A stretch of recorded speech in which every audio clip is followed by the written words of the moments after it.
నమస్కారం. NI news కి స్వాగతం. హెడ్లైన్ చూద్దాం.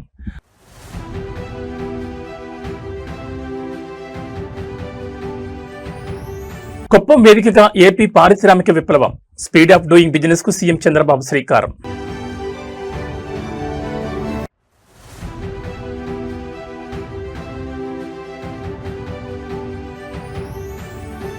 ఏపీ అథ్లెట్లకు మంత్రి లోకేష్ స్పెషల్ డిన్నర్, క్రీడాకారుల్లో సరికొత్త ఉత్సాహం.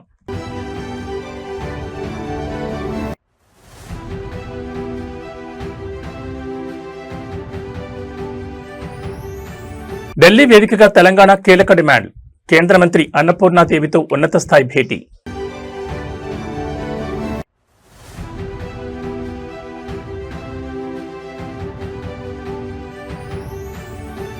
యాభైవ పడిలోకి కేటీఆర్, పుట్టినరోజు వేళ సరికొత్త సేవా శకానికి శ్రీకారం. ఇక డీటెయిల్స్ చూస్తే ఆంధ్రప్రదేశ్ పారిశ్రామిక ముఖ చిత్రాన్ని మార్చే సరికొత్త శకానికి ముఖ్యమంత్రి చంద్రబాబు నాయుడు తన సొంత నియోజకవర్గం కుప్పం వేదికగా శ్రీకారం చుట్టారు. ఈజ్ ఆఫ్ డూయింగ్ బిజినెస్ కాలం ముగిసిందని, ఇకపై ఏపీ అంటే స్పీడ్ ఆఫ్ డూయింగ్ బిజినెస్ అని సరికొత్త నినాదాన్ని వినిపించారు. కుప్పం కేవలం ఒక నియోజకవర్గం కాదు, అది నా గుండె చెప్పడు, నా ఒక ఎమోషన్ అంటూ భావోద్వేగానికి గురైన చంద్రబాబు కుప్పాన్ని దేశంలోని అత్యుత్తమ ఆదర్శ నియోజకవర్గంగా తీర్చిదిద్దేందుకు స్వర్ణ కుప్పం విజన్ 2029ని లాంచ్ చేశారు. గుడిపల్లి మండలం పొగురుపల్లిలో జరిగిన స్వర్ణకుప్పం పెట్టుబడుల వేదిక బహిరంగ సభలో ముఖ్యమంత్రి ఏకంగా 9,322 కోట్ల విలువైన 27 పరిశ్రమలకు శంకుస్థాపనలు మరియు ప్రారంభోత్సవాలు చేశారు. ఈ ప్రాజెక్టుల ద్వారా కుప్పం నియోజకవర్గంలోని దాదాపు 39,000 మంది యువతకు నేరుగా ఉద్యోగ అవకాశాలు రాబోతున్నాయి. దేశంలోనే తొలి బ్యాటరీ అనోడ్ మెటీరియల్ ప్లాంట్ ను అధా గ్రూప్ 2,081 కోట్లతో ఇక్కడే ఏర్పాటు చేస్తుండడం విశేషం. అంతేకాదు పైనీర్ క్లీన్ యాంప్స్ సంస్థ 150 కోట్లతో 2-సీటర్ ట్రైనర్ విమానాల తయారీ యూనిట్ ను కూడా కుప్పంలో నెలకొల్పుతోంది.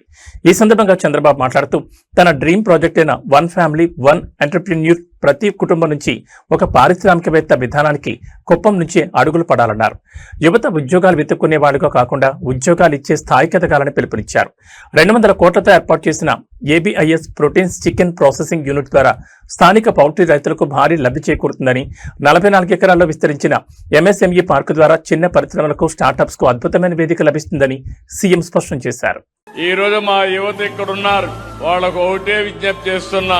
ఈ పక్క పారిశ్రామికవేత్తలున్నారు, ప్రాస్పెక్టివ్ పారిశ్రామికవేత్తలున్నారు, అందరికీ ఒకటే విజ్ఞప్తి చేస్తున్నా. మీకు మంచి ఉద్యోగం కావాలంటే బెస్ట్ ఉద్యోగాన్ని ఇప్పించే బాధ్యత ముఖ్యమంత్రిగా నేను తీసుకుంటానని మీ అందరికీ హామీ ఇస్తున్నా. ప్రపంచంలో ఉండే బెస్ట్ కంపెనీలు ఇక్కడ తీసుకొస్తాం. రెండోది, నేను కోరుకునేది మా యువత మీరు ఉద్యోగం చేయడం కాదు, మీరు ఉద్యోగాలు ఇచ్చే పరిస్థితిలో ఉండాలంటే మీరు పరిశ్రమలు పెట్టాలి, ఎంఎస్ఎంఈలు పెట్టాలి, స్టార్టప్ కంపెనీలు పెట్టాలి.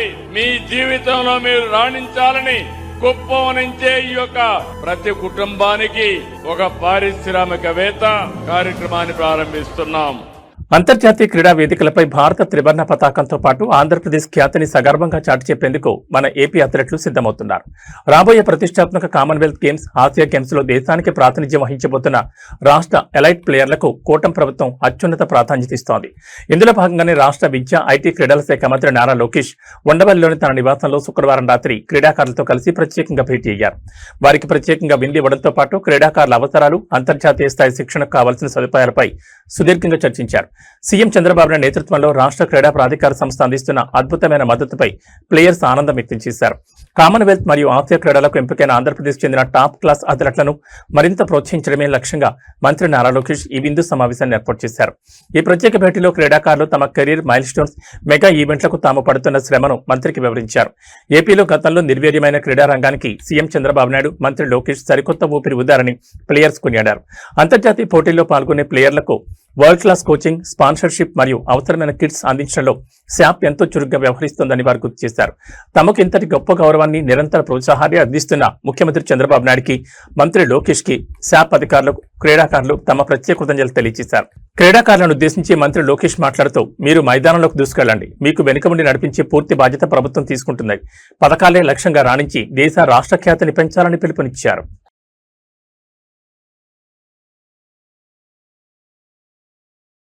కేంద్ర రాష్ట్ర ప్రభుత్వాల భాగస్వామ్యంతో నడిచే మహిళా శిశు సంక్షేమ పథకాలకు సంబంధించి తెలంగాణ ప్రభుత్వం ఢిల్లీ వేదికగా అత్యంత కీలకమైన డిమాండ్లను కేంద్రం ముద్రించింది. దేశ రాజధానిలో కేంద్ర మహిళా శిశు సంక్షేమ శాఖ మంత్రి అన్నపూర్ణాదేవితో జరిగిన ఉన్నత స్థాయి సమావేశంలో తెలంగాణ ప్రతినిధులు పాల్గొన్నారు.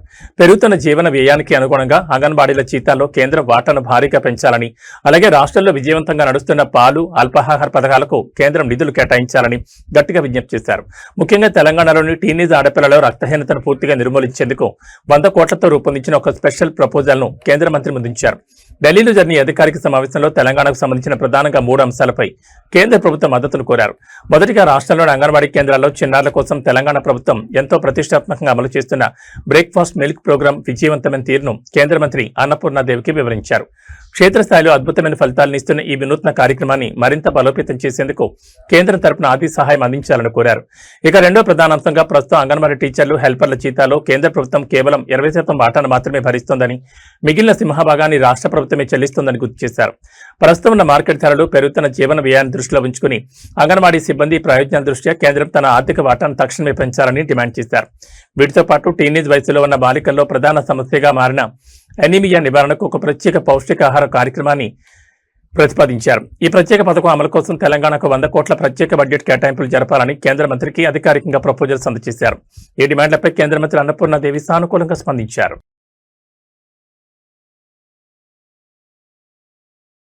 రాజకీయాల్లో నిత్యం బిజీగా ఉంటూ ప్రజా సమస్యలపై గళమెత్తే బీఆర్ఎస్ వర్కింగ్ ప్రెసిడెంట్ కేటీఆర్ తన వ్యక్తిగత జీవితంలో ఒక అద్భుతమైన మైలుస్టోన్ మరింత అర్థవంతంగా మార్చుకున్నారు. ఈ ఏడాది జూలై 24వ తేదీతో కేటీఆర్ 50వ పట్లకు అడుగుపెడుతున్నారు. ఈ 50వ పుట్టినరోజు సందర్భంగా సమాజానికి ఉపయోగపడే ఒక గొప్ప సేవా కార్యక్రమానికి ఆయన శ్రీకారం చుట్టారు. హైదరాబాద్ లో జరిగిన స్పర్శ సంస్థ వార్షికోత్సవంలో పాల్గొన్న ఆయన తల్లిదండ్రులు లేని 50 మంది నిరుపేద యువతుల ఉన్నత చదువులకు, వారి ఉపాధి సాధికారతకు తన సొంత నిధుల నుంచి పూర్తి ఆర్థిక సహాయాన్ని అందిస్తానని ప్రకటించి అందరి హృదయాలు గెలుచుకున్నారు. మహిళల విద్య, నైపుణ్యాభివృద్ధి ద్వారా వందలాది నిరుపేద కుటుంబాల్లో వెలుగులు నింపుతున్న స్పర్శ సేవా సంస్థ వార్షికోత్సవ వేడుకలు హైదరాబాద్ జీఆర్సీ కన్వెన్షన్ సెంటర్లో ఘనంగా జరిగాయి. ఈ కార్యక్రమానికి ప్రముఖ నటి, సామాజిక కార్యకర్త అమలా అక్కినేనితో కలిసి కేటీఆర్ హాజరయ్యారు. ఈ సందర్భంగా కేటీఆర్ మాట్లాడుతూ బాధ్యతాయుతమైన పౌరుడిగా సమాజంలో అవసరాల్లో ఉన్న వారిని ఆదుకోవడం మన అందరి కనీస ధర్మమన్నారు. అందుకే ఈ ఏడాది నుంచి తల్లిదండ్రులు లేని 50 మంది యువతుల విద్య, భవిష్యత్ బాధ్యతను తాను పూర్తిగా స్వీకరిస్తున్నట్లు ప్రకటించారు. ప్రభుత్వ సాయంతో సంబంధం లేకుండా తన సొంత సంపాదన నుంచి ఈ 50 మంది విద్యార్థుల ఫీజులు, హాస్టల్ ఖర్చులు మరియు ఇతర విద్యా సామగ్రి ఖర్చులను భరిస్తానని స్పష్టం చేశారు. పేదరికం కారణంగా ఏ ఒక్క ఆడపిల్ల చదువుకు దూరం కాకూడదనే ఉద్దేశంతోనే ఈ నిర్ణయం తీసుకున్నట్టు చెప్పారు. ఈ సందర్భంగా మహిళా సాధికారత కోసం నిరంతరం శ్రమిస్తున్న స్పర్శ ఎన్జీఓ ప్రతినిధులను కేటీఆర్ మరియు అమలా అక్కినేని ప్రత్యేకంగా అభినందించారు. So what I would like to do is, instead of just possibly just cheering you on, I will commit to sponsoring and supporting 50 young girls from this year. I will do it from my personal account. Hopefully, like I told you last time, I'll also raise awareness. I'll also connect you to more people. I'll probably also help you connect to other, good donors who would come forward, who would also fund you. And I'm hoping that, I'm only doing this with one intent. My daughter is 17. She goes to college this year. And I can imagine if she didn't have a father, if she didn't have a parent, if she had an upward battle, what could have happened to her? I think, there's no point in living as a human being if you don't have that empathy, if you don't have that sense of despair when you see somebody who is underprivileged, sense of frustration when you can't help somebody who is in need. Today, I think whoever is upstairs has been very kind to me, has given me a lot, and whatever little I can give back to the society in the form of supporting these wonderful initiatives. Global manufacturing hub గా భారత్ నిలిపే దిశగా కేంద్ర ప్రభుత్వం మరో భారీ అడుగు వేసింది. దేశ ఆర్థిక పారిశ్రామిక రంగాల రూపురేఖలను మార్చేలా శనివారం ఒకే రోజు 1,00,000 కోట్లకు పైగా నిధులతో కూడిన మెగా ప్రాజెక్టులకు ప్రధానమంత్రి నరేంద్ర మోడీ స్వయంగా శ్రీకారం చుట్టారు. రాజస్థాన్, గుజరాత్ రాష్ట్రాల్లో సుదీర్ఘంగా సాగిన ఈ పర్యటనలో విమానయానం, మెట్రో రవాణా, గ్రీన్ ఎనర్జీ, పెట్రోకెమికల్స్ తో పాటు ఎంతో కాలంగా దేశం ఎదురు చూస్తున్న సెమీ కండక్టర్ చిప్ తయారీ రంగానికి మోదీ బూస్టింగ్ ఇచ్చారు. ప్రధాని నరేంద్ర మోడీ తన పర్యటనను రాజస్థాన్లోని జోధ్పూర్ లో ప్రారంభించారు. అక్కడ 480 కోట్లతో ఏటా 20 లక్షల మంది ప్రయాణికులను హ్యాండిల్ చేసే సామర్థ్యంతో రాజస్థాన్ రాయల్ హెరిటేజ్ శైలిలో నిర్మించిన సరికొత్త ఎయిర్పోర్ట్ టెర్మినల్ ను ప్రారంభించారు. ఇదే వేదికపై నుంచి దేశవ్యాప్తంగా విమానయాన రంగాన్ని మరింత బలోపేతం చేసేందుకు 28,840 కోట్ల అంచనా వ్యయంతో మోడిఫైడ్ ఉడాన్ పథకానికి గ్రీన్ సిగ్నల్ ఇచ్చారు. అనంతరం బాలోత్రాలోని పచ్పదరకు చేరుకున్న ప్రధాని హిందుస్థాన్ పెట్రోలియం మరియు రాజస్థాన్ ప్రభుత్వం సంయుక్తంగా 79,450 కోట్లతో నిర్మించిన దేశంలోని మొట్టమొదటి greenfield integrated refinery come petrochemical complex ను జాతికి అంకితం చేశారు. అలాగే 13,000 కోట్ల జైపూర్ మెట్రో ఫేజ్ 2 ప్రాజెక్టుకు శంకుస్థాపన చేయడంతో పాటు బికనీర్లో నిర్మించిన 1300 మెగావాట్ల సోలార్ పవర్ ప్లాంట్ ను ప్రారంభించారు. ఇక పర్యటన ముగింపులో గుజరాత్లోని సనంద్కు చేరుకున్న PM Modi India semiconductor machine కింద 7,500 కోట్లతో టాటా మరియు సిజీ సెమీ సంయుక్తంగా నిర్మించిన అత్యాధునిక ఓఎస్ఏటీ సెమీ కండక్టర్ ప్లాంట్ ను లాంచ్ చేశారు. ఆటోమొబైల్, 5G, కృత్రిమ మేధస్సు, AI రంగాలకు అవసరమైన చిప్లను ఈ ప్లాంట్ దేశీయంగానే అందించబోతోంది. ఆంధ్రప్రదేశ్లో అధికారంలో ఉన్న కూటమి ప్రభుత్వానికి ఇప్పుడు సొంత పార్టీల అంతర్గత విభేదాలు పెద్ద తలనొప్పిగా మారుతున్నాయి. వైఎస్ఆర్ కడప జిల్లా బద్వేల్ నియోజకవర్గ తెలుగుదేశం పార్టీలో వర్గపోరు ఒక్కసారిగా బట్టబయలింది. నియోజకవర్గంలో రితీష్ రెడ్డి, సూర్యనారాయణ రెడ్డి వర్గాల మధ్య చాన్నాళ్లుగా సాగుతున్న ఆధిపత్య పోరును శాంతింపజేసేందుకు వెళ్లిన రాష్ట్ర మంత్రి సవితకు తీవ్ర చేదు అనుభవం ఎదురైంది. మంత్రి ముందే ఇరు వర్గాల నాయకులు, కార్యకర్తలు ఒకరిపై ఒకరు రెచ్చిపోతూ తమ నాయకుడికి ఇన్ఛార్జ్ పదవి ఇవ్వాలంటూ భారీ ఎత్తున నినాదాలు చేశారు. దీంతో సమన్వయ కమిటీ సమావేశం కాస్త తీవ్ర రసాభాత్గా మారింది. బద్వేల్ నియోజకవర్గంలో టీడీపీ బలాన్ని పెంచేందుకు పార్టీ అధిష్టానం కొన్ని కీలక మార్పులకు శ్రీకారం చుట్టింది. ఇందులో భాగంగా గతంలో చురుగ్గా ఉన్న రితీష్ రెడ్డిని కొంతకాలంగా పక్కన పెడుతూ సూర్యనారాయణ రెడ్డికి నియోజకవర్గ పూర్తి బాధ్యతలను అప్పగించేందుకు అధిష్టానం ముమ్మర ప్రయత్నాలు చేస్తోంది. ఈ పరిణామాలపై రితీష్ రెడ్డి వర్గం తీవ్ర అసంతృప్తితో రగిలిపోతోంది. ఈ క్రమంలోని ఇరు వర్గాల మధ్య సయోధ్య కుదిర్చేందుకు మంత్రి సబిత నేతృత్వంలో బద్వేల్లో ప్రత్యేక సమావేశం ఏర్పాటు చేశారు. అయితే సమావేశం ప్రారంభం కాగానే ఇరు వర్గాల కార్యకర్తలు ఒక్కసారిగా రెచ్చిపోయారు. మా నాయకుడికే ఇన్ఛార్జ్ పదవి ఇవ్వాలి, లేదంటే ఊరుకునేది లేదంటూ మంత్రి ముందే పోటాపోటీగా నినాదాలు చేస్తూ రచ్చలేపారు. ఎంత సర్ది చెప్పినా కేడర్ వినకపోవడంతో మంత్రి సరిత తీవ్ర ఆగ్రహం వ్యక్తం చేశారు.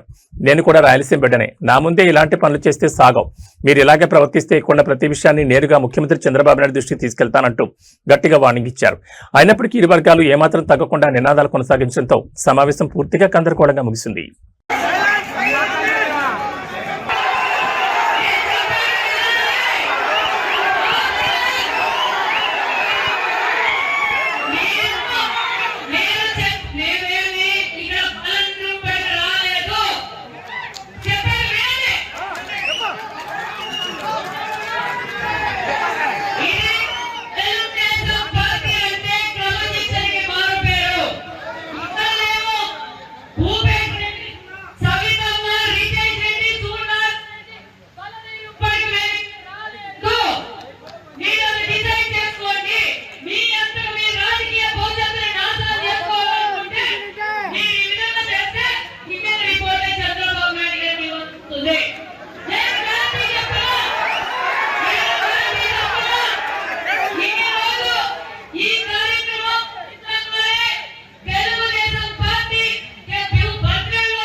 బద్వేల్ తెలుగుదేశం పార్టీలో అంతర్గత విభేదాలు చివరికి నడిరోడ్డుపై హింసాత్మక ఘర్షణకు దారితీశాయి.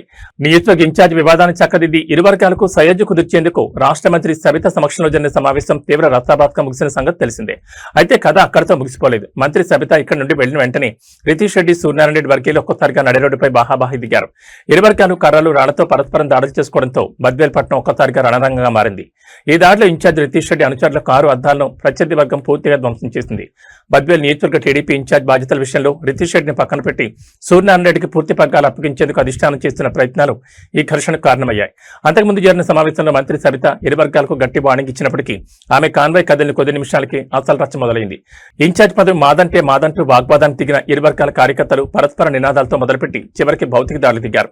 ఈ క్రమంలోనే ఆగ్రహంతో ఊగిపోయిన సూర్యనారాయణ రెడ్డి వర్గీయులు ప్రస్తుత ఇన్ఛార్జ్ రితీష్ రెడ్డి అనుచరులకు సంబంధించిన కారుపై దాడి చేసి రాళ్లతో కారు అద్దాలను పూర్తిగా ధ్వంసం చేశారు. పట్టణంలో ఇరు వర్గాల వారు భారీగా గుమికూడడంతో సామాన్య ప్రజలు భయభ్రాంతులు గురయ్యారు. సమాచారం అందుకున్న వెంటనే స్థానిక పోలీసులు భారీగా రంగంలోకి దిగి లాఠీచార్జ్ చేసి ఇరు వర్గాలను చెల్లాచెదురు చేశారు. ప్రస్తుతం బద్వేల్లో అదనపు బలగాలను మోహరించి పరిస్థితిని అదుపులోకి తెచ్చే ప్రయత్నం చేస్తున్నారు.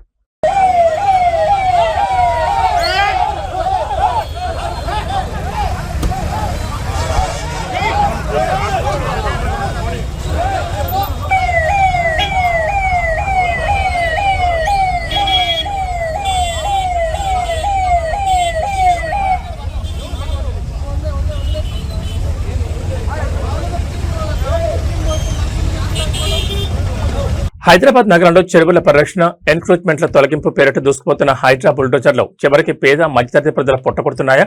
లంబాడీలు, బడా వ్యాపారుల అక్రమ కట్టడాలను ముట్టుకోని అధికారులు వీధి వ్యాపారులపైనే తమ ప్రతాపం చూపిస్తున్నారా? కూకట్పల్లి ఏరియాలోని మోతీనగర్ చౌరస్తా సాక్షిగా ఈ రోజు జరిగిన హైడ్రా కూల్చివేతల పర్వం చూస్తే ఎవరికైనా కన్నీళ్లాగు.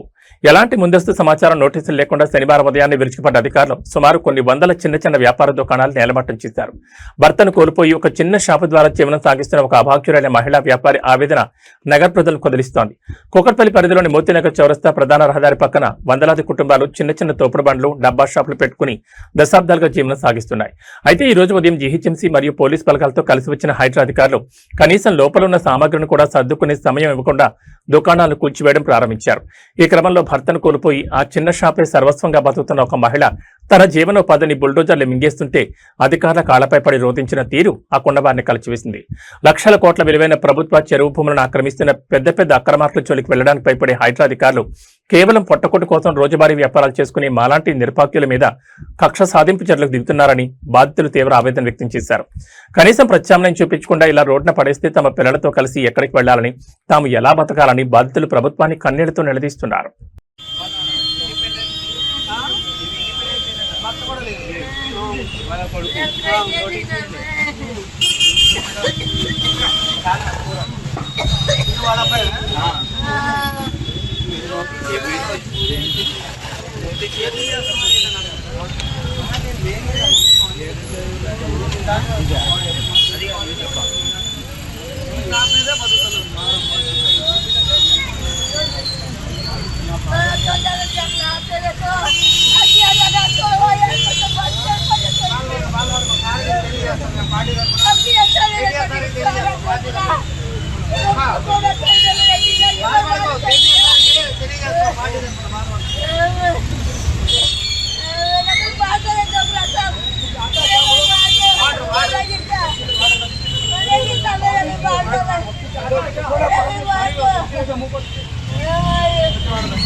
मेरा बच्चा का खाना छीन लिया, मेरा हस्बैंड नहीं है, मैं कैसे जीना बोलो तुम लोग।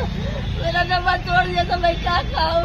इतने साल से, आज 30 साल 35 साल से है मैं जीना।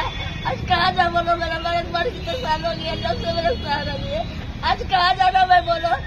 तुम लोग सब बर्बाद कर, तुम लोग की जिंदगी बर्बाद हो जाएगा, देख लेना तबाह हो जाएगा तुम लोग का जिंदगी। रेवंत रेड्डी कुलचेद हाइड्रा जिंदगी बर्बाद होगा तुम लोग का। कभी अच्छा नहीं रहेगा तुम लोग मेरा चीज छोड़ के, कभी अच्छा नहीं रहेगा, कभी अच्छा नहीं रहेगा तुम लोग का। सारा डोकला ఆధునిక సమాజంలో ఇంకా కుల బహిష్కరణలు, సామాజిక వివక్షలు కొనసాగడం సిగ్గుచేటు. నిజామాబాద్ జిల్లా ఇందలవాయి మండలం కన్నారం గ్రామంలో దళిత సామాజిక వర్గానికి చెందిన మాదిగ కులస్తులపై స్థానిక వీడీసీ కమిటీ అనాగరికంగా గ్రామ బహిష్కరణ వేటు వేయడం ఇప్పుడు జిల్లా వ్యాప్తంగా తీవ్ర సంచలనంగా మారింది. తమను సామాజికంగా ఒంటరిని చేసి అడుగడుగునా వివక్షకు గురి చేస్తున్నారంటూ ఆగ్రహించిన బాధితులు ఈరోజు ఇందలవాయి మండల రెవెన్యూ కార్యాలయాన్ని ముట్టడించారు. ఎంఆర్ఓ డౌన్ డౌన్ అంటూ కార్యాలయం ముందు బైఠాయించి భారీ ఎత్తున నినాదాలు చేశారు. ఇందలవాయి మండలం గన్నారం గ్రామంలోని విలేజ్ డెవలప్మెంట్ కమిటీ సభ్యులు కొంతకాలంగా ఏకపక్ష నిర్ణయాలతో సామాన్యులను ఇబ్బందులు గురి చేస్తున్నారనే విమర్శలున్నాయి. ఈ క్రమంలోనే గ్రామానికి చెందిన మాదిగ కులస్తులను లక్ష్యంగా చేసుకుని వారిని అనాగరికంగా గ్రామ బహిష్కరణ చేస్తున్నట్లు కమిటీ సభ్యులు హుకుం జారీ చేశారు. అంతటితో ఆగకుండా బాధితులను అత్యంత దారుణంగా అసభ్య పదజాలంతో దూషిస్తూ సామాజికంగా వేధింపులకు గురి చేశారు. ఈ వివక్షను సహించని బాధిత కుటుంబాలు, దళిత సంఘాల మద్దతుతో ఇందలబాయి ఎంఆర్ఓ కార్యాలయం వద్దకు భారీ ర్యాలీగా చేరుకున్నారు. కార్యాలయం ముఖద్వారం వద్ద బైఠాయించి రెవెన్యూ యంత్రాంగం మరియు ఎంఆర్ఓ తీరుకు వ్యతిరేకంగా ఎంఆర్ఓ డౌన్ డౌన్ అంటూ ఆకాశమంతా నినాదాలతో హోరెత్తించారు. తమకు గ్రామంలో రక్షణ కల్పించాలని, రాజ్యాంగ విరుద్ధంగా వ్యవహరిస్తున్న వీడీసీ కమిటీ సభ్యులపై కఠినమైన చట్టపరమైన చర్యలు తీసుకునే వరకు కదిలేదు లేదని బాధితులు భీష్మించి కూర్చున్నారు.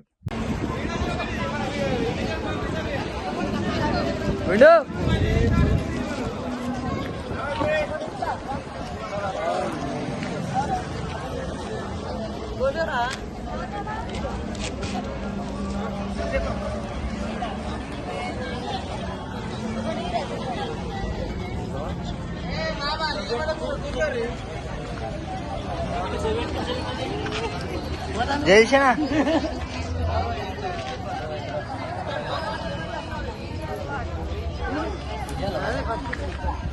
సప్తసాగర దాచే ఎల్లు సినిమాతో తెలుగు, కన్నడ ప్రేక్షకులకు అమాయకపు చూపులతో అద్భుతమైన నటనతో దగ్గరైన బ్యూటీ రుక్మిణి వసంత్.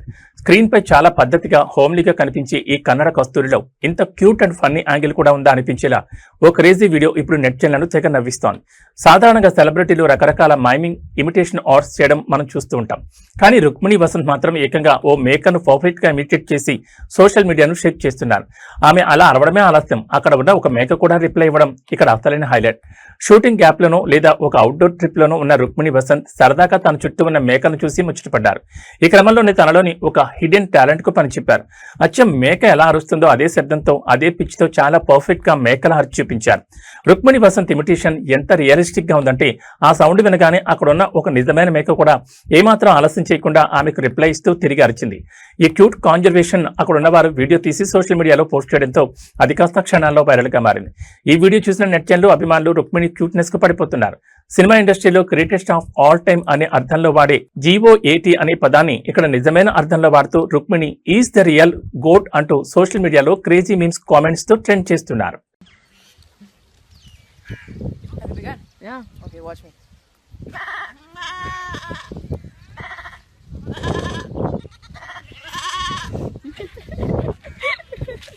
గత 2 రోజులుగా వరుసగా భారీ పెరుగుతూ కొనుగోలుదారుల కుండెల్లో రైలు పరిగెత్తించిన బంగారం ధరలు ఇవాళ పసిడి ప్రియులకు స్వల్ప ఉపశమనాన్ని ఇచ్చాయి. హైదరాబాద్ బులియన్ మార్కెట్లో వరుసగా పరుకు బ్రేక్ వేస్తూ ఇవాళ గోల్డ్ రేట్లు స్వల్పంగా తగ్గుముఖం పట్టాయి.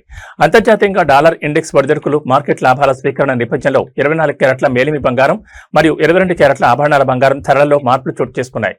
అయితే వెండి మాత్రం ఏమాత్రం తగ్గకుండా కిలో 2,60,000 రూపాయల గరిష్ట స్థాయి వద్దే కొనసాగుతోంది. హైదరాబాద్ బులియన్ మార్కెట్లో ఇవాళ 24 క్యారెట్లకు చెందిన 10 గ్రాముల మేలిమి బంగారం ధర 270 రూపాయల మేర తగ్గింది. దీంతో నిన్నటి భారీ ధర నుంచి దిగివచ్చి ప్రస్తుతం మార్కెట్లో 10 గ్రాముల రేటు 1,46,730కి చేరింది. అదేవిధంగా సామాన్యులు ఎక్కువగా కొనుగోలు చేసి 22 క్యారెట్లకు చెందిన 10 గ్రాముల ఆభరణాల బంగారం ధర కూడా 250 మేర తగ్గింది. ఈ తగ్గుదలతో ప్రస్తుతం మార్కెట్లో 22 క్యారెట్ల గోల్డ్ రేటు 1,34,500 పలుకుతోంది. బంగారం ధరలు ఇలా స్వల్పంగా దిగివచ్చినా వెండి మాత్రం ఏమాత్రం తగ్గలేదు. మార్కెట్లో ఇవాళ కేజీ వెండి ధర 2,60,000 వద్దే ఎలాంటి మార్పు లేకుండా స్థిరంగా కొనసాగుతోంది.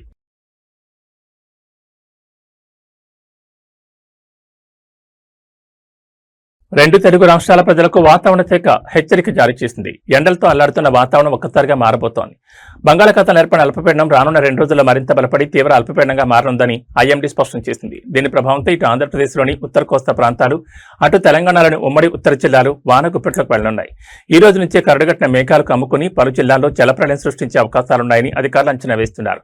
వాతావరణ శాఖ తాజా బులెటిన్ ప్రకారం బంగాళాఖాతంలో కదులుతున్న ఈ అల్పపీడన వ్యవస్థ వల్ల ఈ రోజు నుంచి ఆంధ్రప్రదేశ్లోని ఉత్తర కోస్తా జిల్లాలో ఎడతెరిపి లేకుండా భారీ వర్షాలు కురిసే ఆస్కారం ఉంది.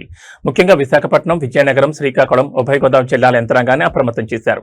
అదే సమయంలో దక్షిణ కోస్తాంధ్రతో పాటు రాయలసీమ వ్యాప్తంగా అక్కడక్కడ చెదురుమదురుగా ఓ మోస్తరు వర్షాలు పడే అవకాశం ఉంది. ఇక తెలంగాణ విషయానికి వస్తే హైదరాబాద్ వాతావరణ కేంద్రం ఉత్తర తెలంగాణకు హై అలర్ట్ జారీ చేసింది. ముఖ్యంగా ఉమ్మడి ఆదిలాబాద్, నిజామాబాద్, జగిత్యాల, పెద్దపల్లి జిల్లాల్లో భారీ నుంచి అతి భారీ వర్షాలు కురిసే అవకాశం ఉందని శాస్త్రవేత్తలు స్పష్టం చేశారు. కొన్ని లోతట్టు ప్రాంతాలు జలమయమయ్యే ప్రమాదం ఉందని, వాగులు వంకలు పొంగిపొర్లు ఛాన్స్ ఉందని హెచ్చరించారు. వర్షాలతో పాటు గంటకు 40 నుంచి 50 కిలోమీటర్ల వేగంతో ఈదురుగాలులు వీస్తాయని, పిడుగులు పడే ప్రమాదం కూడా ఉన్నందున రైతులు, గ్రామీణ ప్రజలు చెట్ల కింద, బలహీనమైన గోడల కింద ఆశ్రయం పొందొద్దని సూచించారు.